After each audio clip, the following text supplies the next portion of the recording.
Hi, everyone. Welcome back. My name is William Tackett, and I am a representative for the Scrumdawg Millionaires team.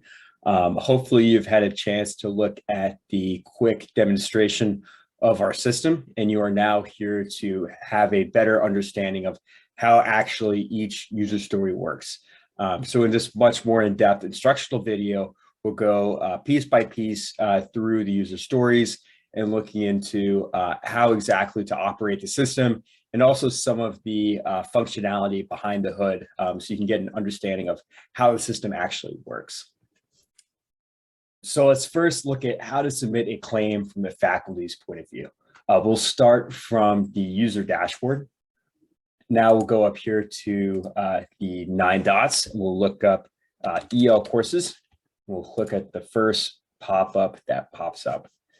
From here, we can look at the EL courses that currently exist, or we can add a new one, which is what we'll do. So go ahead and click on EL credit course. From here, we have the opportunity to add all the data that we want. So let's just go ahead and type that in now. Let's call this one tester. Course ID, course title, Athena title, course description. We'll just put dummy data in for now. Grading system, we have 3 options. We'll say A through F. We'll say 3 credit hours and 3 lecture hours per week. We'll say it can be repeated for max credit of 6 hours, co-requisite IDs, and prerequisite IDs.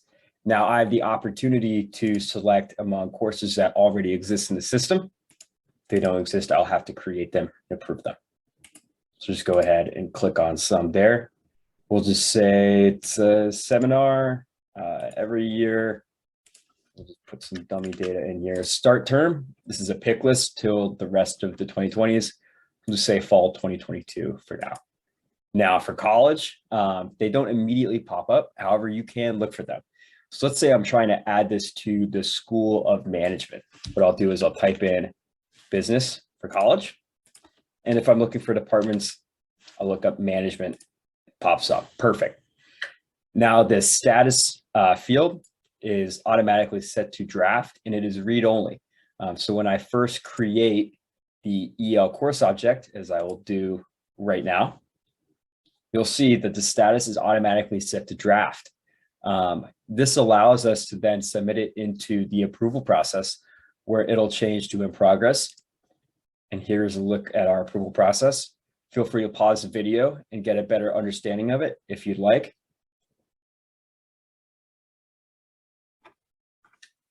So now what we'll go ahead and do now is go ahead and we'll click submit for approval.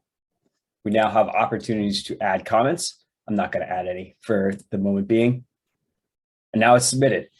Now what will happen is it'll change the status to in progress. It'll automatically assign it to the department level approver, which is the first step in the approval process. As you can see, it goes to the department level approval.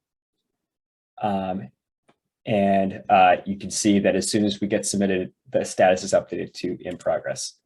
Now, if we go to related, we can see that it is now on the department level and is pending approval there. We also have the opportunity to recall the request. However, I'm not going to look at that right now. Also, now we have functionality within the approval request object to navigate within currently existing request objects. So, for example, we can click on another course that we have made and navigate between them. Pretty straightforward. Great. So perfect. Well, let's go ahead and look at how to approve a request from the approver point of view. So as you can see, we've logged in to the main EO course app again. What we'll do is now we'll go to approval requests and we'll see the approval requests that are awaiting my attention. Now you can see the request that is awaiting my attention right here. Tester. And we also got an email saying that we have approval needed. And I am logged in as the EL subcommittee approver, so we can show the final approval or denial. As you can see, it's already passed through department and college. So we'll go ahead and click on tester. And we'll go ahead and click on approve. It is now approved. We'll also go ahead and look at how to deny a request. So this one is awaiting my approval. This is from a little bit ago. We'll go here, we'll click reject. It's now rejected. Status is updated to denied and is now no longer in my queue. And it is now in the final rejection mode where no approver has access to it. So that approval request is dead. Next, we'll go ahead and look at how to place a request on hold pending additional information. All right, so let's look at how to place a request on hold. So as you can see, I've created this EL course and it is currently waiting approval. It's already been submitted and it's on the department level approver. Just to demonstrate the functionality, let's go ahead and push it into the college level approver. Great. So now what we'll do here is we'll go ahead, and I'm logged in from the approver's point of view, go and we'll push hold. And we're required to add hold comments. The reason you're putting a request on hold is to request additional information. So let's say that they put in the wrong Athena title, for example. So what I'll type in is I'll say wrong Athena title, please fix. We'll go ahead and push save. Awesome. So as you can see, the status is now placed on hold. It is recalled from the approval process. So it is now sent back to the submitter and is now unlocked for editing, as you can see up here in the audit field. So let's just say, as you can see, as I get the notification here with my comment that I added.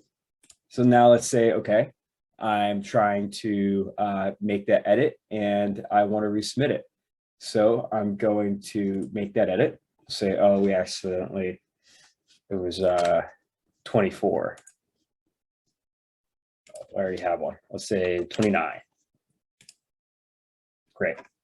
So now I'll go up here and I will resubmit it for approval. Perfect. So now it is sent back to the approval process and the status is set to in progress. And as you can see, the record is locked again and it is now back at the college level approver. It skipped the department level approver because it's already been approved at that level. And the pick list for college level approval is set to approved. So it skips it. And as you can see, I get the notification again for the college level approver that I have an approval request awaiting. So perfect. So quickly to demonstrate and just show off how exactly that works, we'll go into flows.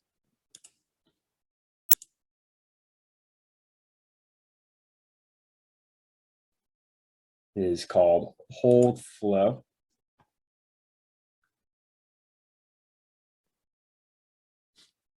So essentially what happens is when a request is set to hold with the hold button, when the status is now equal to hold, which we did with a button on the page layout, when that status is set to hold, it sends the email alert with the comments that we had added. So that's a field on the a non-required field on the record that's then sent through that email update. And then what happens is that it is recalled from the approval process. We do that using some Apex code, just very short, looking at how to recall a approval process. So it'll recall that approval process, and that's about it. So it allows us then to resubmit it as the submitter. And because we have the pick lists that are set to either approved or denied for each individual level, so for department, college, EL subcommittee, the approval process will look at those fields and it'll say, okay, is the course already approved at the department level? If that's the case, it'll skip the department level and it'll go straight to the college level. And the same thing, same idea for the EL subcommittee. Well, great. Now let's show up 2 quick user stories. If I'm trying to look at the audit report of a specific approval request, and go here on the related list to the approval, to the history of the approval object. So I can see every field that's been modified and the person who did it, including each approval step. I can also now go down here to approval history, and this is a great way for the faculty to view where their approval is in the process. So right here, I can see is pending at the college level, and it's been approved at the department level. And as you can see, it's in progress. So that's about it for those 2. Great. So now we'll finally look at our last 3 user stories a little bit more in depth than the demo. So we'll first look at how to check the dashboard. So let's just go back and navigate back to the EL course approval app. Once we're there, you can navigate to the dashboards tab. You can click on the status dashboard. From here, you can see a quick summary of the request passed to the approval process, which you have visibility to. And you can also see a general summary of the current approval requests that exist in the system and the ones that have been approved. And as you can see on the status here. Now, if you want to look at your reports, you can go up here. Let's first look at average time to approve by stage. When you first open it up, it won't immediately show the average times, but down here in the bottom left, we can click subtotals, click grand totals, and now great, we go ahead and we can see it. So as you can see, we see average time for department time to approve, 1 day and 1.37 days, but we haven't passed any requests through longer than any significant amount of time that would count on a 100th of a day yet. So that's why those are 0. But any request that's been approved or denied will pop up here. Any requests that haven't been approved or denied, however, will not pop up here. So if you have a request that's currently in the approval process, it will not be in this report. We'll now go and look at the last report. The EL courses by college. Great. So as you can see, we can see the EL courses that are approved or denied by college. You can add subtotals or intel if you want, just to have a sum. But you see they're split between approved, denied. You see the approval rejection date. That is a custom field that stores whenever the final approval rejection goes through. You can also see it's broken down by college. Again, similar to the last report, if a report or if an approval, a request rather is in the middle of the approval process, it will not have an approval rejection date. Therefore, it will not appear on this report. The reason these appear down here is because these were approved or denied before this specific user story was completed, and therefore it was approved without a technical approval date. So that's about it. Next, we'll just go ahead and give a quick summary of the EL course object. Well, great. So now in this final kind of step in this instructional video, we'll just give a quick summary of the EL request object. This is more relevant to someone who is a system administrator rather than a user. So we're kind of more looking at the back end of what's behind the hood rather. So we'll go ahead and look at fields relationships. As you can see, the ones that we've used custom fields for, most of them match are consistent with the acceptance criteria, but some we have created on our own for things that we think would be useful to add. So for example, down here, you can see time to approve, which stores the approval date, the approval date minus the created date. So that's the time it took to approve that request after it's created. We can also see a few others. So let's go ahead.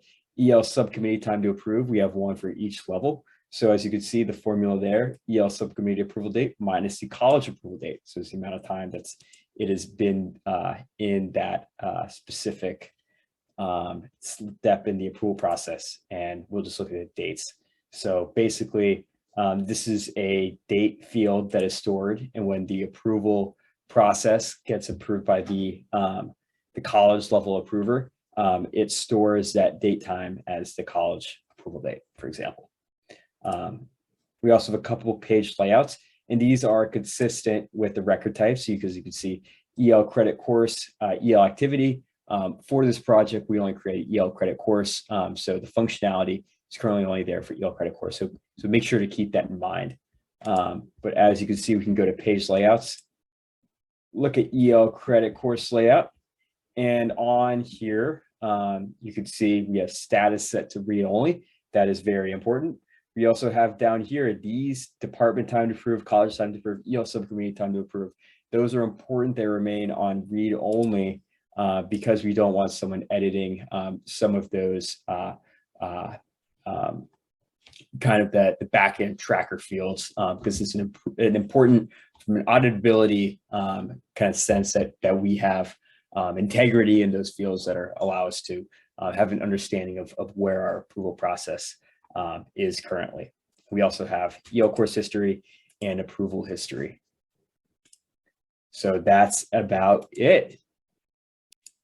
Again, thank you very much for watching this instructional video. It was a pleasure showing off our system. Again, our team is Scrumdawg Millionaires, and feel free to contact us if you require any additional information. Thank you.